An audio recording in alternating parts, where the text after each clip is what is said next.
Arudra international பள்ளியில் பசுமை தமிழ்நாடு தினம் மரக்கன்றுகள் நடும் விழா மேயர் தினேஷ்குமார் துவக்கி வைத்தார்.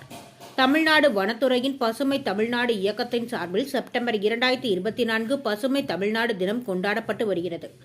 தமிழ்நாட்டின் காடு மற்றும் வனங்களின் அடர்த்தியை மாநிலத்தின் நிலப்பரப்பில் 33% உயர்த்துவதற்காக தமிழ்நாடு புதுமை இயக்கத்தை அரசு ஏற்படுத்தியது. தமிழ்நாடு பசுமை இயக்கத்தின் கீழ் பல்வேறு துறைகள் பொது மற்றும் தனியார் நிறுவனங்களின் ஒத்துழைப்புடனும் பொதுமக்களின் பங்களிப்புடனும் பலதரப்பட்ட மண் சார்ந்த மரங்கள் நடப்பட்டு வருகிறது. இதையடுத்து திருப்பூர் மாவட்டம் காங்கேயம் சாலை நாச்சிபாளையத்தில் உள்ள ஆருத்ரா இன்டர்நேஷனல் பள்ளி வளாகத்தில் மரம் கன்று நடும் விழா நடந்தது. விழாவுக்கு மாநகராட்சி மேயர் தினேஷ்குமார் தலைமை தாங்கி மரக்கன்றுகளை நடவு செய்து இந்த இயக்க பணியை தொடங்கி வைத்தார்.